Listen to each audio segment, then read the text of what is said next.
Vous êtes sur Perfect Télévision et vous regardez votre émission Perfect Actu, mesdames et messieurs. Bienvenue dans ce nouveau numéro de cette émission qui revient de nouveau pour parler ou décrypter l'actualité comme nous en avons l'habitude de le faire depuis un moment. On va aujourd'hui faire le point sur la situation électorale. La CENI a annoncé qu'elle est plutôt dans l'impossibilité d'afficher de manière physique et publique la liste provisoire des électeurs. Est-ce une violation de la loi? Comment saurons-nous que nous sommes réellement retenus dans le fichier de la CENI? Est-ce le problème de l'audit du fichier électoral refait-il surface avec ces nouvelles décisions de la CENI? Nous évoquons cette question dans cette émission. L'actualité, c'est aussi la montée en puissance du groupe d'autodéfense Ouazalendo qui continue de se battre contre le M23. Il a récupéré plusieurs localités qui étaient sous contrôle de ces rebelles ou terroristes. Est-ce que c'est le gouvernement qui se cache derrière ces groupes d'autodéfense? Comment fait-il pour se ravitailler et s'équiper en munitions? Nous allons essayer de répondre également à cette question ou à ces questions dans cette émission. J'ai le plaisir de recevoir de nouveau sur ces plateaux Maître Bazin Pembe qui signe d'ailleurs son grand retour dans cette émission après un très long moment d'absence. Qu'est-ce qui a été même à la base de cette absence? On va essayer de nous renseigner auprès de lui. Bienvenue, maître. Merci beaucoup, Hervé, pour l'invitation. Le plaisir est partagé. Ça faisait quand même très longtemps. Est-ce que c'était une interdiction qui venait de la hiérarchie de votre famille politique ou une décision personnelle de ne plus passer dans cette émission? Bon, moi, je Et d'après fait d'une manière générale. Bon, j'ai été invité par vous plusieurs fois, même à l'émission de Madame Paulette. Exactement. Mais vous devez aussi comprendre que je suis un travailleur. Je suis appelé aussi à répondre à certaines charges professionnelles. Vous n'êtes pas que communicateur du parti. Je ne suis pas que communicateur du parti. Vous travaillez aussi. D'abord, je suis secrétaire national. Exactement. Chargé des stratégies et insertion professionnelle au sein de ces méga partis politiques AFDC du professeur sénateur Modeste Batsou Lukwebo. Et en plus, je suis aussi avocat. Je suis candidat aussi à la députation provinciale. Exactement. Dans la circonscription électorale des Kessé. Donc je suis appelé à me déplacer, à aller voir certaines activités, certains travaux que nous avions lancés sur le terrain. C'est pourquoi vous constatez la non-présence de Maître Bazin dans la ville-province de Kinshasa. Exactement. Pourquoi le choix d'aller postuler à l'intérieur du pays alors que vous avez construit votre notoriété dans la ville de Kinshasa? Est-ce la peur d'affronter tous ces grands gabarits ou c'est simplement une décision peut-être motivée par la politique?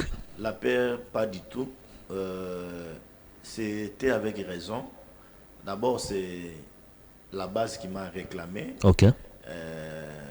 Je dois l'avouer que à partir de mon travail, les maigres moyens que je trouve ici, j'ai essayé au moins de faire quelque chose significatif à décaisser. C'est pourquoi ils ont préféré cette fois-ci que je puisse aller présenter ma candidature chez moi au village. Okay. Kinshasa, oui, c'est une circonscription électorale importante.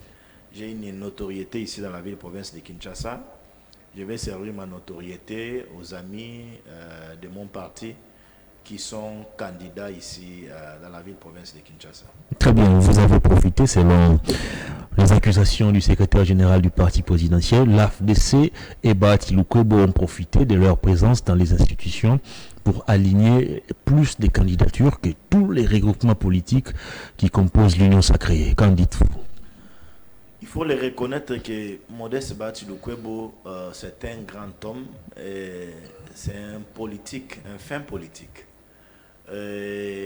À part le fait d'être président du Sénat, c'est lui l'autorité morale du regroupement politique et président statutaire. Comme tout politique, c'est normal que Bati aligne dans toutes les circonscriptions de la République démocratique du Congo. Et il faudra ici les remercier parce que notre parti a atteint les seuils de recevabilité et la majorité de nos camarades qui ont manifesté des intentions, ils sont aujourd'hui candidats députés. Et donc, pour nous, c'est une joie, mais nous ne glorifions pas.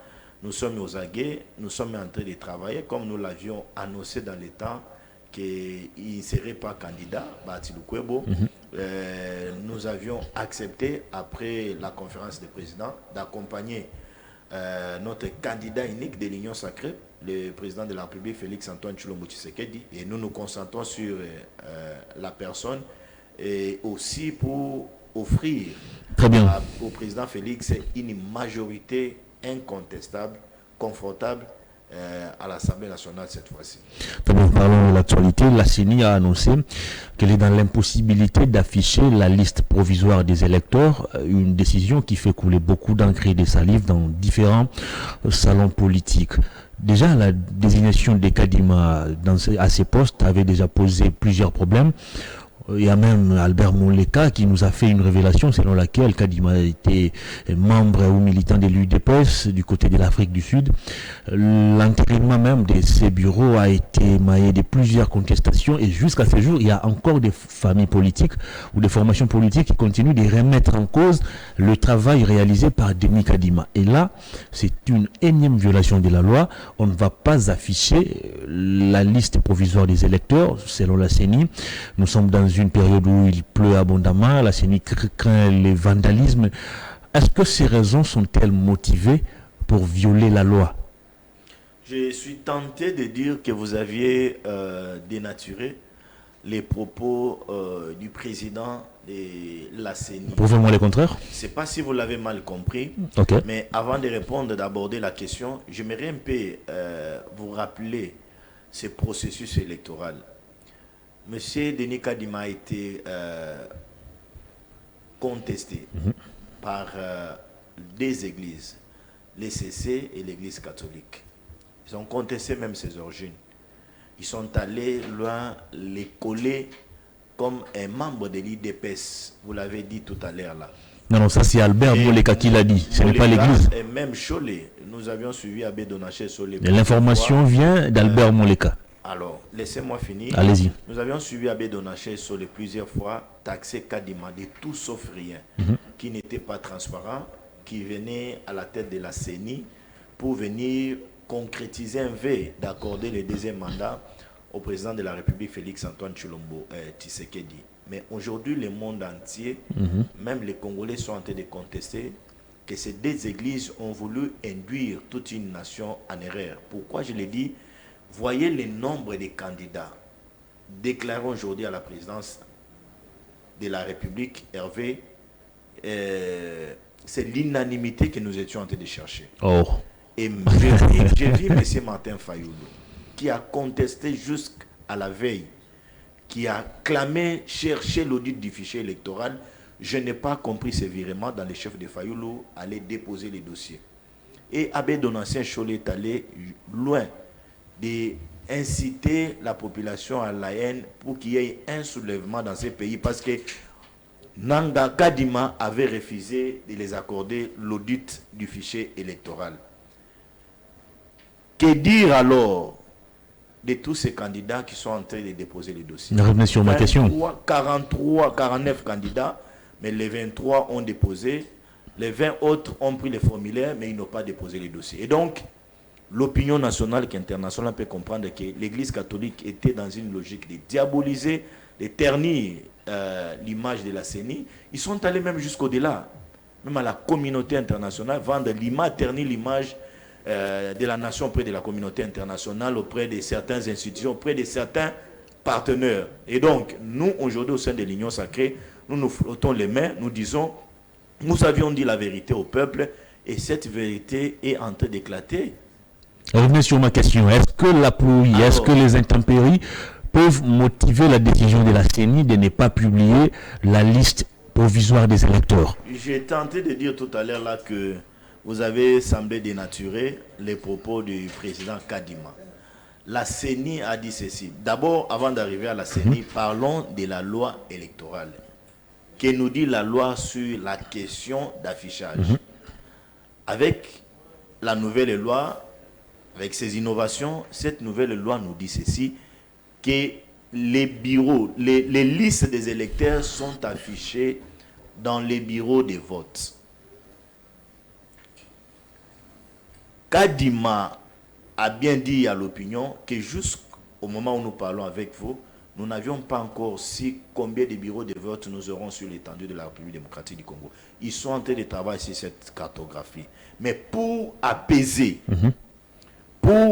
les compétiteurs, la CENI a disposé dans son site les listes des électeurs sur l'étendue de la République démocratique du Congo. La CENI a demandé aux électeurs d'aller dans son site vérifier. Si vous ne trouvez pas votre nom, vous avez droit à un recours pour que la CENI vous rétablisse dans les droits. Mais n'est-ce pas une violation de la loi? La loi stipule qu'on doit afficher les différentes listes. On ne demande pas d'aller consulter sur le site internet. Non, mais on n'est pas encore arrivé à cette étape. La technologie a avancé aujourd'hui, Hervé. Et soyez-en rassurés que les moments opportuns, les listes des électeurs seront affichées dans les bureaux de vote. Je vous ai dit tout à l'heure de la cartographie des bureaux de vote qui n'est pas encore publiée. Vous avez entendu la société civile crier, déplorer la stratégie aujourd'hui d'apaiser les compétiteurs par la CENI. Acceptons et saluons certaines initiatives qui sont faites pour ne pas discréditer ces processus électoraux. Est-ce que ce n'est pas la CENI elle-même qui est en train de discréditer ces processus? Au contraire, la CENI est dans la voie d'apaiser tout le monde. La CENI est dans la voie de la transparence. Mais comment ça? La question de l'audit du fichier électoral pose encore un sérieux problème aujourd'hui. Qui pose encore le problème du fichier électoral? Parce que Fayoulou qui s'est opposé, Fayoulou est allé déposer son dossier. Katumbi qui s'est opposé, ils sont allés déposer les dossiers. La question a été vidée. Au stade actuel, on ne peut plus encore revenir sur la question de l'audit du fichier électoral. Si la question a été vidée, comment la CENI éprouve encore des difficultés pour nous dévoiler la liste provisoire des électeurs? Non, mais je ne sais pas, les difficultés, vous les constatez comment, Hervé? Moi, je ne suis pas de la CENI, je ne suis pas porte-parole de la CENI. Vous devez prendre vos micros pour aller interroger Kadima ou bien les porte-parole de la CENI pour que vous ayez certaines données. Étant politique, je suis en train ici de vous renvoyer à la loi. La loi vous dit que les listes seront affichées. Et la CENI nous dit que les moments opportuns, il va afficher, mais pour apaiser, parce qu'il y a un site créé, la CENI a pris les listes des électeurs qui sont dans son site. Allez-y vérifier si vous ne trouvez pas le nom de Hervé Itoma. Faites un recours à la CENI et ils vont réparer sur les cas. Je ne trouve pas là un problème, je ne trouve pas là une violation de la loi. À quel moment ces différentes listes seront disponibles sur le site de la CENI? Mais les listes sont déjà disponibles. La CENI a publié déjà les listes sur son site. Donc vous avez vérifié, vous avez trouvé votre nom? Non, mais là, c'est une autre question que vous me posez. Moi, personnellement, je n'ai pas encore fait cet exercice. Mais je n'ai pas entendu les Congolais se plaindre là-dedans. Mais j'ai entendu, et je suis en train de lire dans les médias, même votre propre média, vous avez écrit sur les dossiers. Je ne sais pas si vous avez vérifié votre nom, si je peux vous rétorquer la question. Vous n'avez pas trouvé votre nom? Moi, je n'ai pas encore vérifié. Alors, là nous supputons. Allons-y vérifier. Si nous ne trouvons pas les noms, on viendra débattre. Mais pourquoi ne pas afficher directement les listes? Mais ils vont afficher comment? Est-ce que vous avez la cartographie des bureaux de vote, Hervé? Parce que la loi vous parle que les listes sont affichées devant les bureaux de vote. Est-ce que vous avez la cartographie des bureaux de vote? Mais à ce que moi je sache, la CENI nous a renvoyés vers leurs antennes. Si vous êtes dans les zones où il n'y a pas de réseau, où il n'y a pas de Wi-Fi, allez-y à l'antenne CENI, posez les problèmes et ils vont vérifier. Si on ne trouve pas les noms, faites votre recours sur les champs et le problème sera traité et résolu.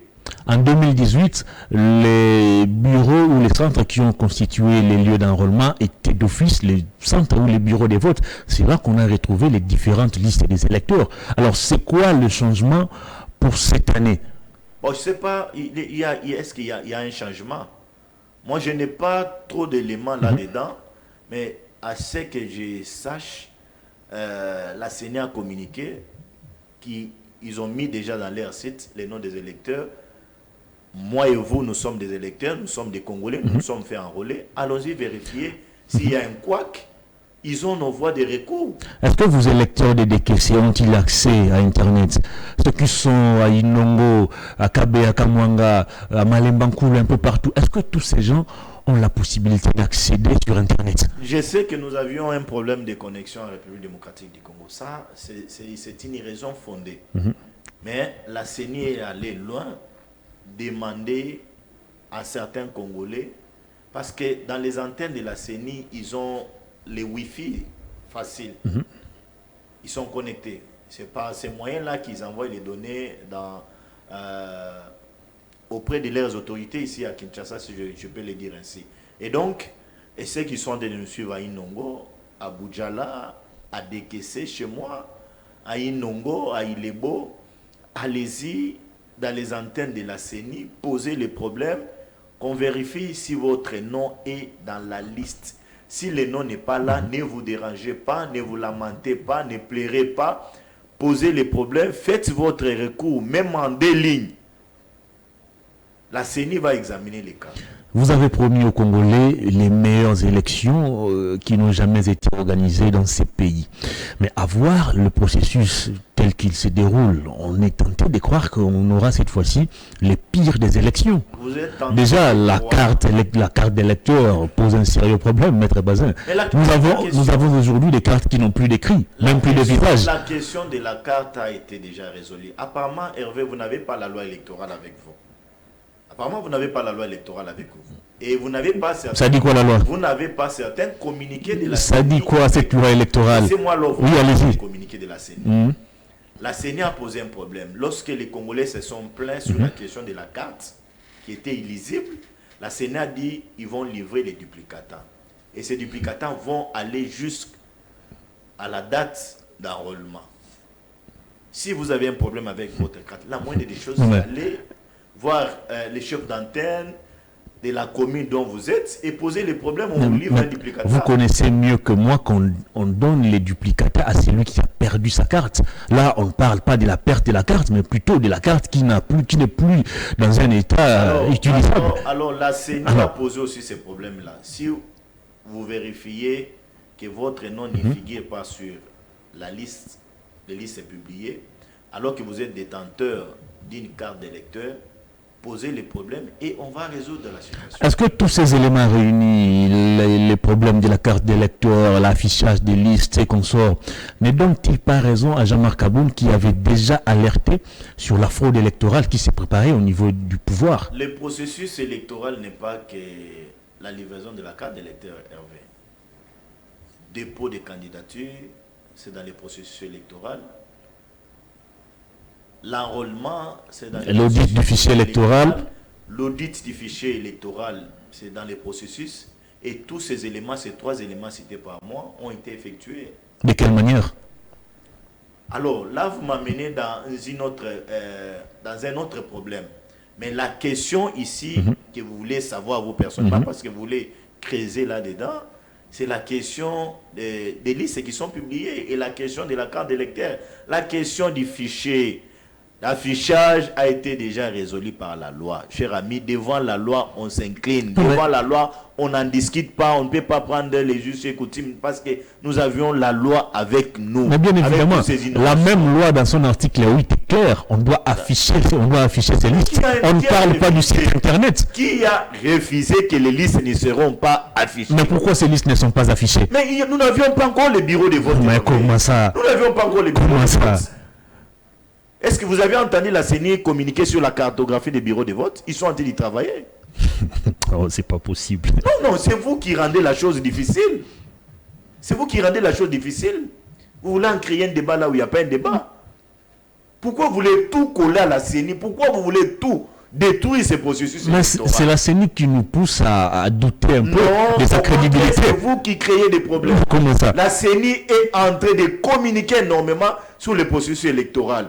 Mais je viens de vous La CENI a invité même les partis politiques, les partis prenantes pour les séances. Je vous ai brandi l'article 8 de la loi électorale qui exige l'affichage des listes. On ne parle pas de la publication sur Internet. Les bureaux de vote ont été publiés. Mais c'est quoi les rapports? Cher ami Hervé, je ne sais pas qu'est-ce que nous sommes en train de débattre. La loi vous dit les listes seront affichées bureau de vote par bureau de vote. Donc, est-ce que nous avions des bureaux de vote? Si on peut aller par question-réponse, est-ce que nous avions des bureaux de vote? Alors, comment on va publier des listes alors qu'on n'a pas encore les bureaux de vote? Non, mais ça, c'est la CENI. Hervé, vous savez... Mais qui doit aller chercher ces bureaux de vote? Est-ce le gouvernement? Est-ce la CENI? Est-ce les partis politiques? Non, c'est une charge de la CENI. Alors, la CENI vous dit, nous ne sommes pas encore arrivés à cette étape, mais dans mon site web, je publie les noms des électeurs. donc c'est une violation de la loi. Non, il faut bien lire la loi. Il faut bien lire la loi. S'il vous plaît, je n'ai pas la loi avec moi. Je n'ai pas l'entièreté de la loi. Je n'ai pas l'entièreté de la loi, mais j'ai certaines dispositions de la loi électorale, mais je ne vois pas, je ne sais pas si vous avez une disposition légale qui interdit à la CENI de ne pas publier les listes dans son site, donner aux Congolais qui sont en train de nous suivre, au lieu que nous en débattons sur les sexes. Moi, je vous ai parlé de l'article 8 qui ne fait nullement mention à un site internet. Ça parle de l'affichage. Est-ce qu'on a donné les listes, on a donné la cartographie des bureaux de vote et la CENI n'a pas publié? Ces opérations doivent intervenir en amont de la publication des listes des électeurs ou en aval. Bon, si vous voulez avoir les données, si vous n'êtes pas satisfait, c'est que je suis en train de mettre comme élément à votre disposition, même à ceux qui sont en train de nous suivre, moi je vous demanderai, pour des amples détails, convaincre aussi à ceux qui doutent encore du processus électoral, prenez vos micros, approchez un porte-parole de la CENI, posez-lui tous ces litanies de questions et il vous donnera des amples détails. Il vous donnera des réponses nécessaires. Moi, je me limite au communiqué de la CENI et je me limite à ce que dit la loi. Point barre. Ne m'amenez pas à creuser, à amener les mensonges, à donner ce qui n'est pas dans la tête des autorités de la CENI. Là, je faucherai ma conscience. Donc, Jean-Marc Abound avait raison de dire que le pouvoir préparait déjà sa fraude. À voir aujourd'hui la manière dont les choses se passent. Non, les pouvoirs doivent... Vous savez, la presse a voulu induire l'opinion en erreur. Je vous ai donné ici un cas. Monsieur Kadima ici, même les bureaux de la CENI, vous avez taxé ces bureaux ici de tout, sauf rien. Vous nous avez dit dans cette ville que Kadima, c'était un pion. Kadima était un membre de l'IDPS. Ce n'est pas la presse qui l'a dit. S'il vous plaît. Ce n'est pas la presse qui l'a dit. S'il vous plaît. Je vous ai cité son nom. Il était détenteur de la carte UDPS. Non, mais c'est l'ancien directeur des cabinets du président fondateur de l'UDPS qui nous a révélé cette information. Vous avez pris l'information et vous avez dit que c'était une information vraie. Voyez-vous quelqu'un comme Albert Moleka passer sur la télé et raconter des faussetés? Moleka est sain. Il est sain. Il est sain. Mais aujourd'hui, il est avec Mukwege. Allez-y, approchez-lui, posez-lui la question sur les gens. Attendez un peu. Posez-lui la question sur les gens. Être avec Mukwege, c'est synonyme. Posez-lui la question sur les gens, il va encore vous mentir. Être avec Mukwege, c'est synonyme d'être démon? Non, mais donc vous voulez dire que les paroles de Moleka... mais Moleka, c'était un ancien directeur de cabinet d'Étienne Tshisekedi. Moleka, c'est la Bible, c'est Dieu, il ne peut pas mentir. Ces propos n'ont jamais été démentis du côté de l'UDPS. Non, cher ami Hervé. Moi, je peux vous dire, pour ceux qui sont en train de nous suivre, j'ai beaucoup de considérations aux Congolais qui sont en train de nous suivre dans leur maison, dans leur bureau, à partir de leur téléphone. Et j'aimerais dire aux Congolais que nous étions en train de chercher une unanimité. Dans ce processus, aujourd'hui, nous avions 29, si je ne me trompe pas. 24 candidats. 24 candidats. C'est ce que nous étions en train de chercher. Et selon vous, c'est l'unanimité? C'était ce que les Congolais étaient en train de chercher. Certains ont cru que les candidatures des autres ne seront pas reçues. Mais regardez ce qui est en train de se faire aujourd'hui avec le bureau Kadima. Nous devions apprécier l'homme à son époque, que Kadima est en train d'épater le monde et il est en train de convaincre aujourd'hui tout le monde. Ça fait quand même rire. Ça fait rire, pourquoi? Kadima est en train d'épater le monde. Vous trouvez en Kadima un monsieur non crédible? À ce moment-là, je mets à votre disposition les éléments. M. Martin Fayulu a dit, pas question d'aller déposer les dossiers parce qu'il y avait un problème de doublons. Mais pourquoi il est allé déposer les dossiers? Et ce qui est grave, Fayulu a dit à ses députés, à ses prétendants candidats députés provinciaux nationaux de ne pas aller déposer les dossiers. Parce que les fichiers Ça concerne les idées. Je ne vois pas les rapports avec la crédibilité de la CENI. Non, nous parlons du processus électoral, nous ne parlons pas de l'ECD, nous Oui. parlons du processus Oui. électoral. Fayoulou était libre de suspendre sa participation, tout comme de réintégrer. Mais alors pourquoi il est Le- allé? Quelle garantie il a reçu pour aller déposer les dossiers? Parce qu'on n'a pas accédé à ses chefs de demande. Ça ne concerne que lui. Non, mais c'est un citoyen comme vous là, vous posez des questions. Il a droit aussi à trouver des réponses à certaines revendications. C'est pourquoi je vais vous dire que non, tout ça, c'était dans la logique de ternir l'image des Kadima. Cholet, Senga, Ambongo et autres, Katumbi, Fayoulou, sont allés même voir les Européens, voir certains ambassadeurs ici. Je vous ai posé une question tantôt. Est-ce que ce n'est pas Kadima lui-même qui se tire régulièrement des balles sur ses pieds Non, Kadima dit... à travers ses réalisations? Kadima dit, moi je ne suis pas porte-parole de Kadima, mais Kadima nous a dit ceci, qu'il va nous offrir les élections crédibles dans ces pays. Et c'est sûr. Non, mais vous n'allez pas comparer. Vous avez des personnes différentes. Vous avez Kadima qui veut préserver son image. Vous avez Nanga. Vous avez Ngoï Sonam. Vous avez Ngoï Mulunda. Observons l'expérience de Kadima. Ah. Et surtout, tous nous l'avions apprécié à l'époque, que c'est lui qui avait un CV plus riche que ses prédécesseurs. Ça produit quoi ces CV? Mais il est en train de vous offrir aujourd'hui les élections apaisées. Ah, quelle élection apaisée? Et les élections qui font l'unanimité. Les élections avec des cartes d'électeurs qui n'ont même pas fait une année. Et tous les écrits sont partis. Si vous avez un problème avec votre carte d'électeur, ne généralisez Non, ce n'est pas la moi. situation. C'est le Congolais d'une manière Si vous avez un générale problème, qui rencontre des problèmes. Si vous avez un Faites problème, un tour dans les différentes maisons communales où on donne des duplicata. Moi là, je suis C'est un monde fou. Je suis très disposé à vous prendre un bon matin, vous amener dans une commune pour qu'on vous livre la carte d'électeur. Je n'ai pas perdu ma carte. Je n'ai pas perdu ma carte. Pourquoi j'irais chercher un duplicata? Ne généralisez pas la question. Non, c'est une question générale. Vous avez un problème. Non, mais la question, la situation est déjà résolue. Comment ça? La situation est déjà résolue. Situation est réglée. Allez-y dans certaines communes aujourd'hui de la ville province de Kinshasa, vous trouverez un monde de faux. Des gens en train d'avoir l'air duplicata. La situation est réglée en violation de la loi. Parce que la loi donne le droit à celui qui a perdu la carte d'aller chercher les duplicata et non à celui qui détient déjà sa carte d'aller chercher un duplicata. Si vous aviez un problème avec la carte, les communiqués de la CENI, est clair, si je veux me limiter là. Allez-y, posez les problèmes. Et les autorités de la CENI sont disposées, les jeunes ingénieurs, les techniciens de la CENI sont disposés à vous résoudre. Moi, je suis un simple politique. Kadima qui a un CV riche nous produit une carte qui ne sait même pas tenir pendant 6 mois alors que c'est... Qu'est-ce que vous avez à faire? Laissez-moi terminer ma question. Vous avez un problème personnel avec Kadima? Non, il ne me connaît même pas. Alors, laissez-moi terminer ma question. mais évoluons, vous avez Laissez-moi donné terminer des ma thématiques. question. On va évoluer. Évoluons, vous avez donné des thématiques. J'ai la Hervé. police du débat. Hein. J'ai la police du débat. Je vous concède. Tous ceux qui sont passés avant Kadima nous ont produit des cartes qui ont tenu pendant 5 ans ou plus. Vous estimez quand même que c'est des gens qui ont un CV qui ne représente absolument rien, alors que là, on a quelqu'un qui a un CV costaud et dont le travail pose un sérieux problème.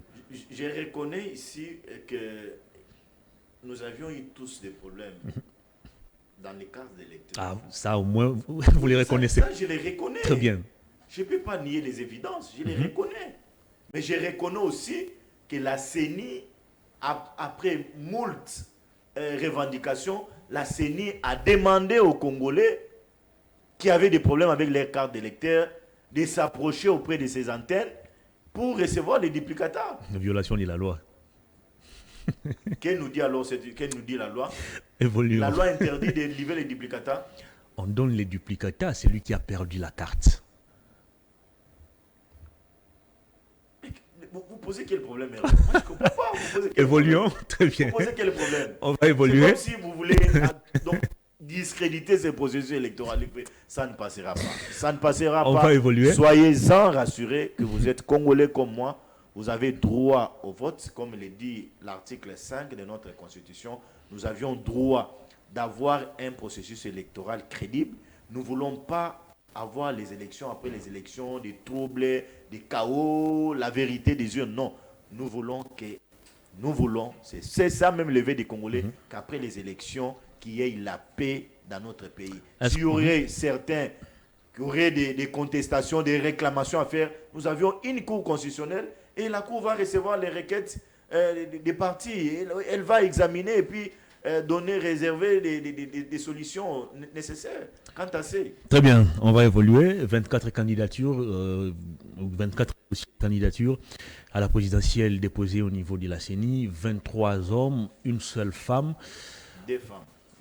Non. Il y a une Marie-Joseph Foucault et une dame là. C'est pas Non, si son dossier. la dame n'a pas été retenue. Okay. Il manquait quelques pièces. Okay. Donc on a une seule femme et 23 hommes. Félix Tshisekedi, candidat du pouvoir, face à lui. On ne l'a même pas restitué. Combien 100 000 ça reste à vérifier en tout cas, je ne sais parti. pas. Je ne sais pas. L'argent était non remboursable. L'inconvénient d'aller s'hasarder n'importe quoi. Félix Tshisekedi, seul candidat du pouvoir, en face de lui. Plusieurs autres candidatures de l'opposition, et je crois de la société. Bon, candidatures aussi indépendantes, notamment les pasteurs Ngalassi, d'autres candidats. Comment voyez-vous la bataille au niveau de la présidentielle? Donc, c'était le lever de l'Union sacrée. Nous avions dit, celui qui se sent fort, qui vient compétir avec les candidats de l'Union sacrée. Pour nous, c'est une joie. C'est la beauté aussi de la démocratie en République démocratique du Congo. Mais il faudra les reconnaître qu'il y a certains qui vont marchander leur candidature. Comment ça? Oui, il faut les reconnaître parce qu'il y a certains qui sont allés par populisme, par honte. Par populisme? Parce qu'ils sont présidents des partis politiques, ils ont promis qu'ils vont aller déposer les dossiers. Certains ne battront même pas campagne. Oh. Oui. Ils vous l'ont dit? Beaucoup de candidats, les moments opportuns, ils vont se retirer. Très bien. Beaucoup au moment opportun vont se retirer. L'élection va se dérouler à un seul tour. Du côté du pouvoir, il n'y a plus de débat. C'est Félix Tshisekedi, le candidat unique. Du côté de l'opposition, il faut encore faire des alliances peut-être où chacun ira batailler de manière solitaire. Est-ce que Félix Tshisekedi a encore les atouts nécessaires pour briguer un deuxième mandat? Moi, j'aurais aimé... à l'époque, nous avions posé les problèmes avec les députés pour que nous revenions au système de deux tours. C'était important. Les députés n'ont pas voulu entendre de cette oreille. Ils nous ont imposé un tour. Mais acceptons les inconvénients et les avantages d'un tour. Quant à la question les atouts de Félix Tshisekedi de briguer un deuxième mandat, je peux rassurer à ceux qui sont en train de nous suivre. Loin de moi l'idée de se contredire et même de torturer ma conscience. Hervé, je ne vois pas un candidat faire face à Félix Antoine Tshilombo Tshisekedi. Pourquoi je le dis? Nous avions eu plusieurs présidents dans ces pays. On a eu Joseph Kabila, Mouzé le père, Joseph Kabila le fils et Félix Antoine Tshilombo Tshisekedi. Je peux vous dire, sans se contredire, que Tshisekedi, c'est le président que nous étions en train de chercher en République démocratique du Congo. Ah bon? Il a relevé aujourd'hui les défis avec la construction, d'abord, je prends des universités. Universités? Oui, si nous avions des universités dans cette ville. Dans cette ville de Kinshasa? Ce sont les bâtiments. Non, le Congo n'est pas que Kinshasa. Non, vous avez parlé de cette ville. La République vous avez parlé de cette ville. Et dit, la République démocratique du Congo a 26 provinces. Ok. Et donc, si nous parlons, même lorsque nous passons dans les émissions, nous ne faisons pas des émissions seulement pour une consommation au Kinshasa. Il y a ceux qui sont à l'étranger, ceux qui sont dans les provinces, qui sont en train de nous suivre. Donc Félix Tshisekedi a construit des universités. Tshisekedi n'est pas que président de la République de la ville-province de Kinshasa. Au Congo central, par exemple. Il est le président des 26 provinces, des millions de Congolais qui sont éparpillés dans le monde. Et donc, ne m'amenez pas seulement dans un coin, le Congo central, parlez-moi de Bujimaï. Nous évoluons de manière progressive. Parlez-moi de Kinshasa. Ok, on commence alors à Kinshasa. À Kinshasa, vous avez construit les universités où? Dans quelle commune, par exemple? Je vous donne l'université l'IPEN. C'est sur Félix Antoine Tshilombo. Vous n'avez jamais été là? Vous n'avez jamais été là? Maître Bazin. Vous avez construit l'IPEN? Vous ne vivez pas ici? M'attendez un peu, maître. Vous ne vivez pas à Kinshasa?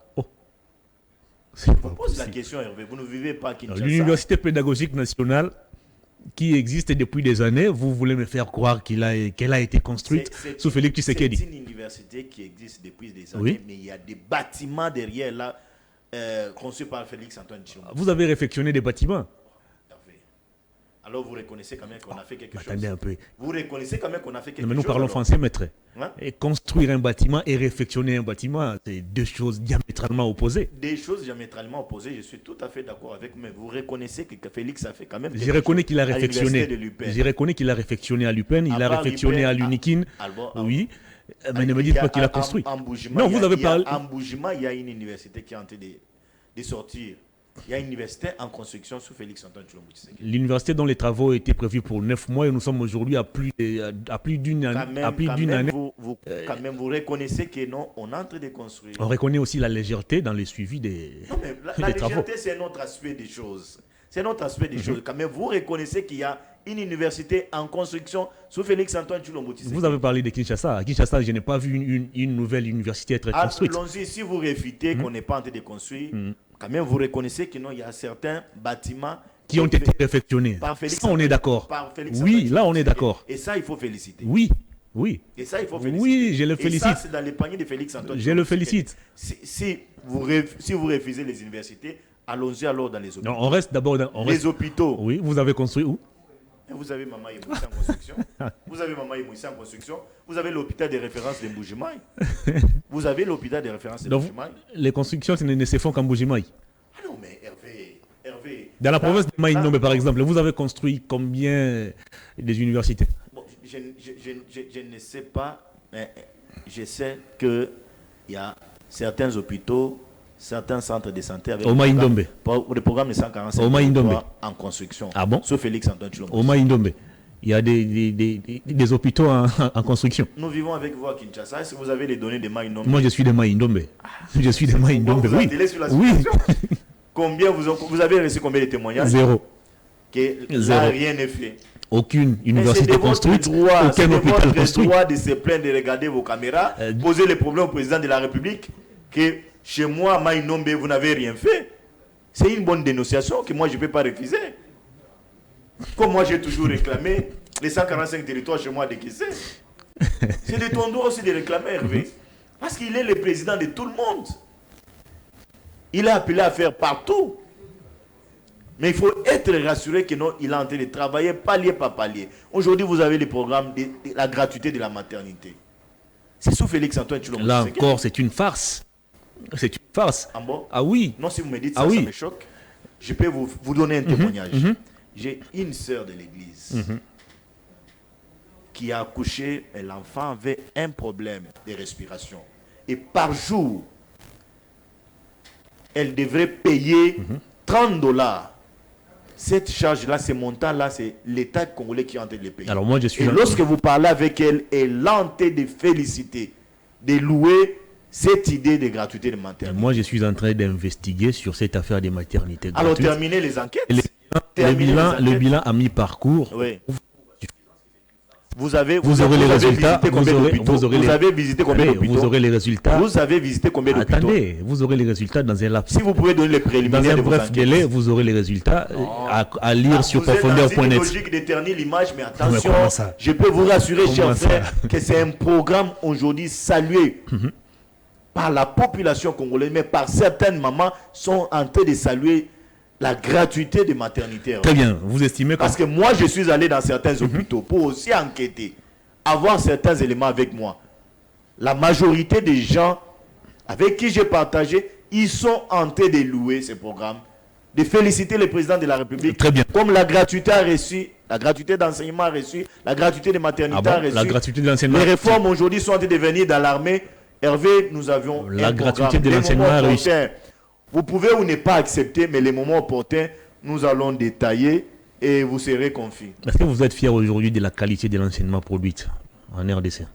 D'abord, vos enfants, vos propres enfants n'étudient pas là où il y a gratuité. Non, mais ça vous dépend les de moi. Là, ça dépend de moi si je vais envoyer mes enfants. Non, ça prouve à suffisance que... ou bien chez l'État, ça dépend de moi. Ça prouve à suffisance que vous n'avez pas confiance en ce qui se passe dans les écoles.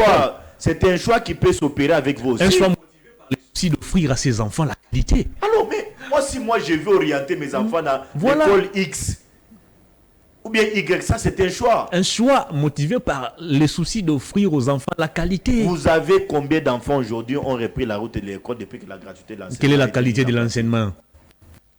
Mais lorsque je vais vous poser encore les problèmes, vous allez me dire, vous avez une enquête en cours, il faut attendre de donner de l'enquête. Allez-y, évoluez.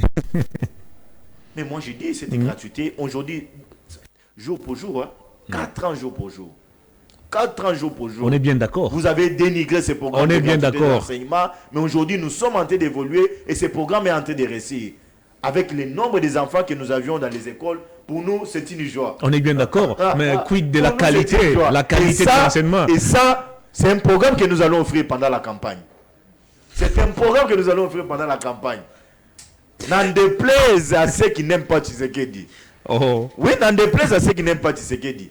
Et ça, nous sommes fiers. Parce que nous allons dire aux Congolais, Félix a mis en place la gratuité de l'enseignement. C'était une disposition constitutionnelle. Kabila n'a pas pratiqué cela. La gratuité des maternités, c'est sous Félix-Antoine Tshilombo Tshisekedi. Les recrutements aujourd'hui dans l'armée, c'est sous Félix-Antoine Tshilombo Tshisekedi. Le retard dans le paiement des salaires des fonctionnaires. Les écoles, c'est sous Félix-Antoine Tshilombo Tshisekedi. Les programmes de 145 territoires, c'est sous Félix-Antoine Tshilombo Tshisekedi. Aujourd'hui, chez vous, vous n'aviez pas à l'époque les bureaux administratifs, mais vous avez aujourd'hui un bureau administratif en construction. Ça, ce sont les œuvres de Félix-Antoine Tshilombo Tshisekedi. Et ça, nous nous sommes fiers. Et nous ne disons pas que nous sommes arrivés, mais nous disons qu'il a trouvé ce pays dans un trou. Aujourd'hui, c'est une joie. Il est en train de relever les défis. Et là, nous en sommes fiers. On mettra aussi dans l'actif de Félix Tshisekedi le retard dans le paiement des salaires des fonctionnaires. C'est tout à fait normal. Laissez-moi évoluer. C'est tout à fait normal. Laissez-moi évoluer. C'est tout à fait normal. Chose qui était, énuméré, je vais vous répondre. Chose qui était inconcevable. Aujourd'hui, vous savez depuis que Félix est au pouvoir, combien de NI sont aujourd'hui matriculés? Vous savez combien de NI sont aujourd'hui matriculés? Matriculés mais sans salaire. Non, qui vous dit? Qui vous dit qu'ils sont sans salaire? Qui vous dit qu'ils sont sans salaire, Hervé? Vous savez, l'enseignant sous Kabila a touché combien? Sous Tshisekedi, il est en train de toucher combien aujourd'hui? Même les médecins, sous Kabila, il avait combien? Les médecins qui sont les infirmiers, je pense. La grève, c'est un droit, c'est une réclamation constitutionnelle. Lorsqu'on réclame, c'est pour qu'on trouve un répondant. Et aujourd'hui, le gouvernement est très disposé lorsqu'il voit les enseignants dans la rue, il voit les médecins dans la rue, il voit les infirmiers dans la rue, il les approche, il parle avec, il trouve un cadre, on parle et on trouve des solutions. Je n'avais pas fini. On mettra également dans l'actif de Félix Tshisekedi ou de son gouvernement leur incapacité à pouvoir sécuriser l'ensemble du territoire national. Aujourd'hui, nous avons des groupes qui ont pris d'assaut nos territoires, nos localités et qui font la loi. On mettra dans l'actif de Félix Tshisekedi le phénomène kidnapping à Kinshasa. Mais oui, mais comment ça? C'est comme disent les Kinois, c'est ce que vous avez fait à Kabila, non? Tout ce qui s'est passé, c'était Kabila. Les moments opportuns, Tshisekedi prendra le temps de dire aux Congolais, même une route d'un mètre que nous avions fait, nous allons dire aux Congolais, là nous avions trouvé un trou, mais nous avions arrangé la route. Là nous n'avions pas trouvé une école, nous avions construit une école. Là nous n'avions pas trouvé un hôpital, nous avions construit un hôpital. On n'a pas trouvé un centre de santé, on a construit un centre de santé. Mais nous avions un bilan à vous présenter. Je l'ai dit ici, n'en déplaise à ceux qui n'aiment pas Tshisekedi. La dépréciation de la monnaie. Congolais ne sont pas naïfs. La dépréciation de la monnaie nationale, c'est aussi à mettre dans votre actif. Aujourd'hui, les professeurs menacent de temps en temps d'aller en grève parce que nous étions à la question de la CENI. Je vous ai donné les éléments sur la question de la CENI. Vous êtes dans les universités, je vous ai donné là où les universités sont construites et les hôpitaux sont construits. Vous parlez des bâtiments réfectionnés, vous confondez cela aux bâtiments construits. Vous venez maintenant avec la question des revendications. Les grèves, Hervé, ça c'est un droit, je reviens à vous, chers frères. C'est un droit, c'est tout à fait normal qu'un enseignant, qu'un infirmier réclame son droit le plus légitime. Surtout que les salaires ont un caractère alimentaire. Lorsque vous n'êtes pas payé, on vous paye les 5. Vous arrivez au 10, on ne vous paye pas. C'est votre droit de descendre dans la rue. Et nous avons aujourd'hui un gouvernement qui écoute et qui répond. Et j'aimerais profiter de mon micro pour remercier le Premier ministre Jean-Michel Samaloukonde, qui est très disposé à accompagner les programmes phares du président de la République. C'est quoi ces programmes? Déposer les budgets dans les délais. Et aujourd'hui, Lukombe Sama est en train de suivre mot à mot le programme 145 territoires. Et ça, pour nous, c'est une fierté de voir un jeune comme nous travailler comme les Congolais. Et ça, nous devions dire merci. Est-ce qu'on peut encourager un Premier ministre dont le gouvernement n'est pas été en mesure de sécuriser son territoire? J'aurais aimé entendre de votre bouche, regarder vos micros, dire qu'on a vu M. Kabila, nous les pères, on a vu Kabila est parti. Et Tshisekedi a lancé Kabila n'est plus au pouvoir. réformes aujourd'hui. Laissez Kabila se reposer. Mais ça lui aussi, c'est recrutement qui est en train de se faire dans l'armée. Parlez de votre gestion. La logistique nécessaire que l'armée aujourd'hui détient. Saluons aujourd'hui les efforts que le président de la République est en train de conjuguer pour que notre armée prenne la place dans la sous-région. Saluons au moins cette diplomatie agissante avec Félix Antoine Tshilombo Tshisekedi. Saluons quand même ces efforts, Hervé. Je reviens sur ma question. Est-ce qu'on peut être fier d'avoir un Premier ministre dont le gouvernement n'est pas été en mesure de sécuriser l'ensemble du territoire national? Moi, je suis très fier. Le M23 ont même instauré une administration dans les différentes localités conquises. Mais c'était normal. Ils ont récupéré certaines localités. Alors est-ce qu'on peut applaudir, un gouvernement qui n'est pas en mesure de nous sécuriser? Mais saluons aujourd'hui le travail que les Ouazalendo sont en train de faire. Ah, pourtant les Ouazalendo ici ont été abattus le 30 août dernier. Ils ont été présentés, ils ont été... Mais comment ça? Ne me rappelez pas les histoires. Ça, nous avions condamné. Certains sont en train de répondre aujourd'hui de ces faits-là. Ils sont condamnés à peine de capitale, si je ne me trompe pas. Et certains sont derrière les barreaux. Mais saluons les efforts que les Ouazalendo sont en train de faire aujourd'hui. Ce sont les jeunes patriotes qui ont dit non, trop c'est trop avec les Rwandais. Nous-mêmes, nous acceptons de défendre la patrie. M'attendez un peu. Les mêmes jeunes ici ont voulu marcher contre la présence de la MONUSCO. Ils ont voulu manifester contre l'insécurité.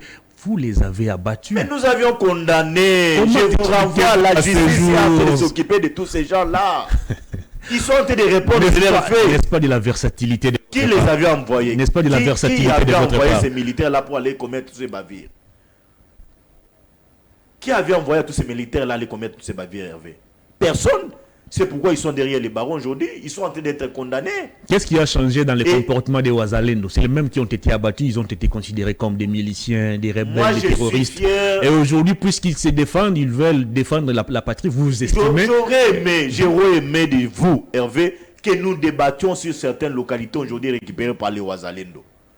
Ils ont que nous énumérons des localités récupérées par les Ouazalendo. Mais vous bypassez de la situation.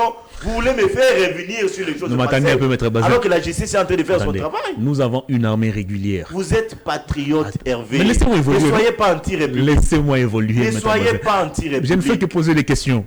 Rien à voir avec le pouvoir, avec l'opposition. Laissez-moi évoluer. Les questions tendancieuses. C'est comme si vous n'êtes pas congolais. Laissez-moi poser quand même ma question. Allez-y. C'est pas possible. Allez-y. Quel est le statut des Ouazalendo? Est-ce un groupe paramilitaire comme Wagner en Russie? Est-ce un groupe d'autodéfense? Est-ce des éléments qui ont été incorporés dans l'armée? Ils ont quel statut ces jours? Parce que nous avons une armée régulière. Vous avez vanté ici l'achat de la logistique, de l'équipement en faveur des FARDC. Mais comment expliquez-vous que ces FARDC qui sont équipés ne puissent pas se battre et à leur place, c'est un groupe d'autodéfense qui se bat sur le terrain? Alors vous avez répondu à la question. Moi, avec vous, Hervé, nous avions une constitution. Et la constitution nous dit quoi? Que nous avions les droits, étant congolais, de sécuriser notre territoire national. C'est ce que les Ouazalendo sont en train de faire. Ils sont dans leurs droits. C'est un groupe autodéfense. Ils ont quel statut? Les statuts en rapport avec quoi? Un statut juridique. Oui. Mais c'est un groupe autodéfense. Ils se sont autoproclamés pour défendre l'intérêt général de la nation. Ah bon? Pour défendre leur patrie. Est-ce que vous ignorez aujourd'hui que nous sommes envahis, nous sommes attaqués par les Rwandais, par les M23, ces groupes manipulés, ces supplétifs du Rwanda. Lorsque les jeunes se disent trop c'est trop, enough is enough, maintenant là nous devions défendre notre territoire national, vous trouvez ça d'inconvénient et vous demandez les statuts juridiques des Ouazalendo. Moi je vous dis, c'est un groupe autodéfense. Moi et vous, si nous avions ce courage-là, on peut se dire, on va rejoindre les Ouazalendo pour aller combattre les M23. Comment sont-ils équipés? Comment ils sont équipés? Les rebelles sont armés. Là, et comment font-ils pour les délocaliser? Moi, je me limite. Où ils prennent les armes? Pour nous Congolais, c'est une joie. Et nous les encourageons, nous les accompagnons spirituellement, moralement. Et je ne vais pas aller loin demander au gouvernement si possibilité il y a de les soutenir sur le plan financier, que le gouvernement les fasse. Parce que ce sont les jeunes Congolais. Les pays agressés aujourd'hui, c'est notre pays, la République démocratique du Congo. Ce n'est pas le Rwanda, ce n'est pas l'Angola, ce n'est pas le Kenya. C'est la République démocratique du Congo qui est menacée. Donc, nous devions encourager ces groupes d'autodéfense. Et nous leur demandons, nous sommes, nous Congolais, derrière eux. Comme je l'ai dit, Hervé, c'est important que nous énumérons les localités récupérées aujourd'hui par Ouazalendo. Mais si nous mettons à l'offensive ici, les combattre, les décourager, là, nous ne sommes pas en train d'aider l'État congolais. Très bien, on a terminé l'émission. La caméra est devant vous. En 30 secondes, votre mot de la fin. Et on va se séparer. Mon mot de la fin, c'est sur les cas Ouazalendo. J'aimerais dire à ces groupes d'autodéfense que nous sommes contents, nous, aujourd'hui, Congolais, des travaux qu'ils sont en train de faire à l'est du pays. Les localités qu'ils sont en train de récupérer. Et nous leur disons, nous sommes derrière eux. Et je demande aussi à l'État congolais de les accompagner. Ils ont besoin de l'eau. Ils ont besoin d'en manger. Ils ont besoin d'argent parce que ce sont des pères de famille. L'État est appelé à les accompagner.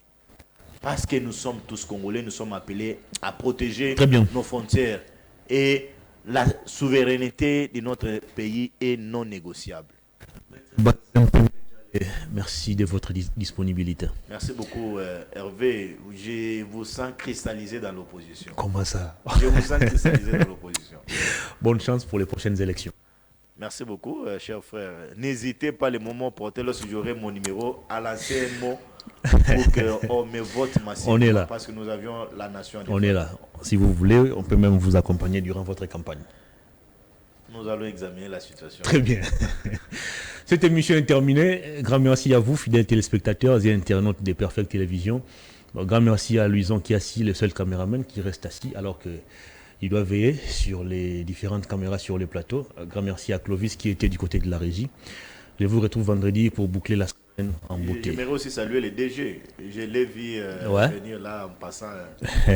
Il vit désormais en prison à ciel ouvert. En bas. Ouais, il a des amis avec la justice. Il a tenté de voyager récemment à Lubumbashi. Il a été empêché. Ah non, mais ça il faut condamner. Ouais. C'est un journaliste, il a besoin de l'information. C'est un Congolais. S'il n'a pas de démêlés avec la justice, je ne vois pas comment on peut l'interdire à voyager. Et ça, je condamne.